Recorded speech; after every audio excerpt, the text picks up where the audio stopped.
ఈరోజు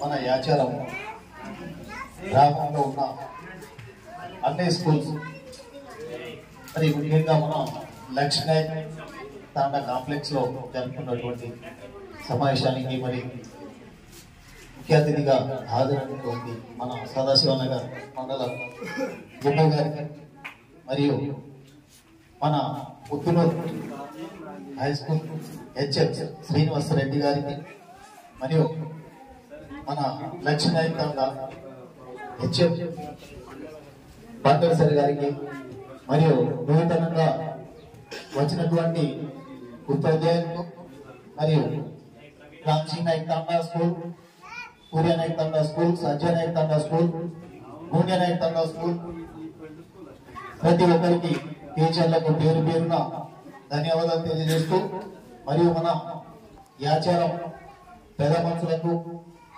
మరియు మన పిల్లలకి మరియు మన pay back to the society chairman Sriram sir గారికి మరియు గంగారాం పోలీస్ ప్రతిసారి హెల్ప్ చేస్తూ ఉంటాడు. కానీ గంగారాం సార్ గురించి ఒక 10 నిమిషాలు మాట్లాడినా కూడా తక్కువే. ఎందుకంటే మా యాచారంలో ఏ గ్రామ పంచాయతీలో గానీ ఎక్కడైనా గానీ ఈ 10 మందికి ఉపయోగపడేటువంటి పనులకు కానీ టెంపుల్స్ కానీ చందాలు రాసినా కానీ ప్రతి దాంట్లో ఆయన ముందు ఉంటాడు. కాబట్టి ఒకసారి అందరు పెద్ద మందులు వారి గట్టిగా చెప్పడంతో స్వాగతం పలికి మరి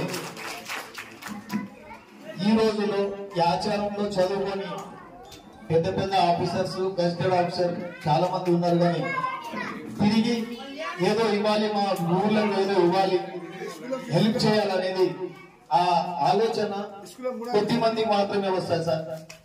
ఆ ఆలోచన గంగారాం సార్ గారికి ప్రతిసారి ఆలోచనలు వస్తాయి. మంచిగా చేయండి, ఏ వాన్సి కోసం టెంపుల్ దగ్గర ఉన్నా కూడా చేయండి అని చెప్పేసి చెప్తారు. మరి అభినందనలు తెలియజేస్తూ మరి మన ఈ లక్ష్మీ తాండా స్కూల్ యొక్క ఇంకా పేరెంట్స్ పిల్లల తల్లిదండ్రులు లేరనుకుంటాం. కానీ వారు ప్రతి పిల్లల్ని మన దగ్గర ఇక్కడ స్ట్రెంత్ చూపించిన అవసరం ఉంది. అప్పట్లో నేను ఈ ఆచారంలో అడుగుపెట్టి సార్ 2011 నుంచి వచ్చి నేను 2012 నుంచి నా పొలిటికల్ కెరియర్. అప్పుడు 2012లో నేను మా ఫీల్డ్ అసిస్టెంట్ అమర్ సింగ్ మరియు నా మిత్రుడు శంకర్ మేమందరం కలిసి ప్రతి స్కూల్ తిరిగి మరి పిల్లలకు జీకే టెస్టులు పెట్టడం జరిగింది. ప్రైవేట్ పిల్లలు, ఇక్కడ మన గవర్నమెంట్ లో చదువుకునే పిల్లలు ఆ రోజు టెస్టులు పెడితే ఆ ప్రైజులు కానీ అవన్నీ చిన్న చిన్న కార్యక్రమాలు చేస్తే ఓన్ బడ్జెట్ కూడా పెట్టుకున్నాం. మరి అప్పుడు పిల్లల్ని మేము టెస్టులు పెడితే ఆ ఫస్ట్, సెకండ్, థర్డ్ ప్రైజ్ వరకు మొత్తం ఆ ప్రైజ్ కూడా ప్రైవేట్ స్కూల్ పిల్లలకి ఇవ్వడం జరిగింది సార్. ఇక్కడ మా మిత్రులు అందరు ఉన్నారు. అంటే మేము కోరేది ఏంటంటే ఈ ఆచారం పరిధిలో ఉన్న 3-4 స్కూళ్లలో నిన్న లెక్క పెట్టిన అంగన్వాడీ నుంచి ఈ హెచ్ఎం వరకు అందరికి ప్రతి నెల జీతాలు గవర్నమెంట్ పే చేసేది దగ్గర 40 లక్షల రూపాయలు ఎవ్రీ మంత్. వాళ్ళకు ఫుడ్తో కానీ గుడ్లతో కానీ మొత్తం 40-42 లక్షలు.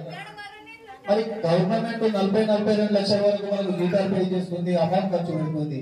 కానీ పిల్లల్లో చైతన్యం అనేది కనబడట్లేదు. అంటే మీరు కొత్తగా వచ్చారు, పాత వాళ్ళు కూడా ఉన్నారు చాలా మంది. వాళ్ళు ఏంటంటే వాళ్ళ స్ట్రెంత్ లేదు, మేము ఏం చెప్పాలి, ఏం చదివించాలని చెప్పేసి వాళ్ళ ఆవేదనలు చాలా ఉన్నాయి.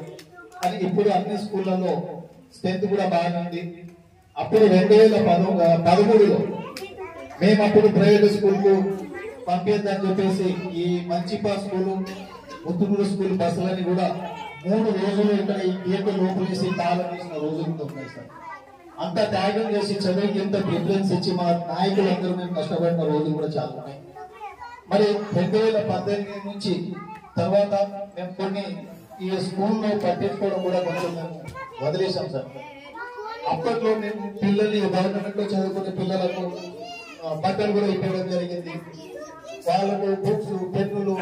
మా మామ ఇక్కడ నుంచి ఒక భావసింగ్ ఉన్నాడు, ఆయన కూడా చాలా మొత్తం ప్రతి స్కూల్ ఆయన బట్టలు పంపించాడు. మేమే దగ్గర నుండి వచ్చాము. మరి ఇవన్నీ చేసిన తర్వాత కూడా ఇంత గవర్నమెంట్ ఖర్చు పెట్టిన తర్వాత కూడా పిల్లల్లో మార్పులు కనబడట్లేదు. పిల్లలకి బేస్ ఎక్కడి నుంచి సార్? ఫస్ట్ క్లాస్ నుంచి 5th వరకే.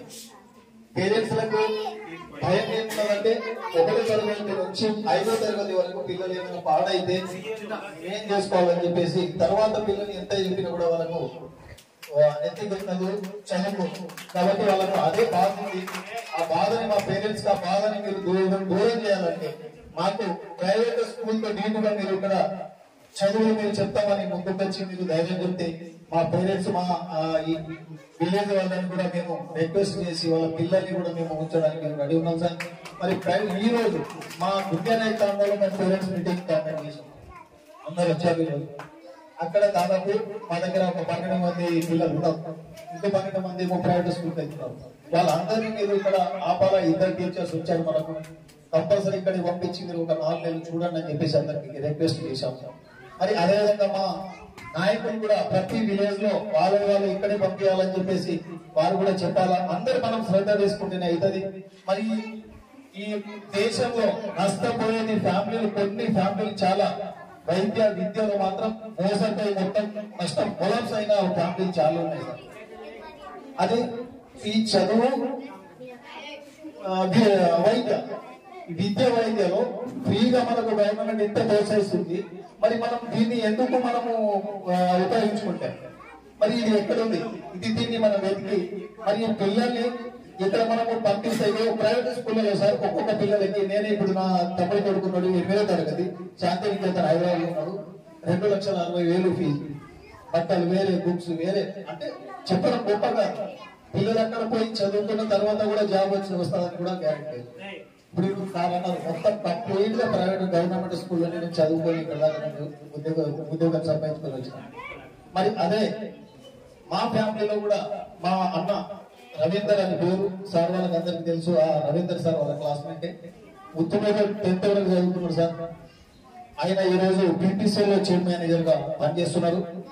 మరి అదే విధంగా మా తమ్ముడు కూడా గవర్నమెంట్ హాస్టల్ 6వ తరగతి వరకు ఆంధ్రలో చదువుకున్నాడు. మళ్ళీ తర్వాత హైదరాబాద్ లో 10th వరకు గవర్నమెంట్ స్కూల్లోనే చదువుకొని డాక్టర్ అయి చిల్డ్రన్ స్పెషలిస్ట్ నేను దాంట్లో హాస్పిటల్ కూడా పెట్టుకోవడం జరిగింది.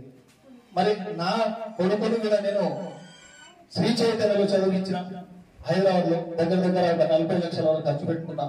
ఆ బాబుకు MBBS సీట్ రాలేదు. ఇంత ఖర్చు పెట్టుకున్న తర్వాత కూడా 40 లక్షలు పెట్టుకున్న తర్వాత కూడా MBBS సీట్ రాలేదు. అది తర్వాత BPD ఫిజియోథెరపీ డాక్టర్ గా చదివిస్తున్నా తిరుమల ఇన్స్టిట్యూట్ ధర్మవరంలో. కానీ డబ్బులు ఎవరికైనా పిల్లలు చదువుకుంటారని మాత్రం గ్యారంటీ లేదు. మన గవర్నమెంట్ స్కూల్లోని మనం పంపించి పిల్లల్ని మనం రోజు అదే పెన్ను బుక్స్ మనం అక్కడే ఏదైనా మనం ఖర్చు పెట్టినామో దాంట్లో ఒక 10% మన పిల్లల మీద ఖర్చు పెట్టేసాం. గవర్నమెంట్ స్కూల్లో మంచిగా చదివించాలని చెప్పేసి మరి కొత్తగా వచ్చిన టీచర్లందరికీ నా ఒకటే రిక్వెస్ట్ సార్, మీ డ్యూటీ మీరు చేసుకొని ప్రతి టైంకు మీరు వచ్చి పిల్లల్ని మీరు కొంచెం ప్రైవేట్ స్కూల్ కంటే మీరు మా గవర్నమెంట్ లో చదువుకున్న పిల్లలని కొంచెం యాక్టివ్ గా మాకు మార్పులు కనబడితే మేము పంపించడానికి మేము రెడీ ఉన్నాం. మరి అదే మీరు మాకు ఈ రోజు మాట ఇచ్చారు సార్, హెచ్ఎం సార్. అదే విధంగా మరి ఇంటింటికి తిరిగి ఈ రోజు మేము పిల్లల్ని కూడా రమ్మని చెప్తున్నాం అని చెప్పేసి మాకు చాలా సంతోషం సార్. మరి ప్రతి టీచర్లకు కానీ ప్రతి ఒక్కరికి పేరు పేరున నాకు ఈ అవకాశం ఇచ్చినందుకు ధన్యవాదాలు తెలియజేస్తూ ముగిస్తున్నాను.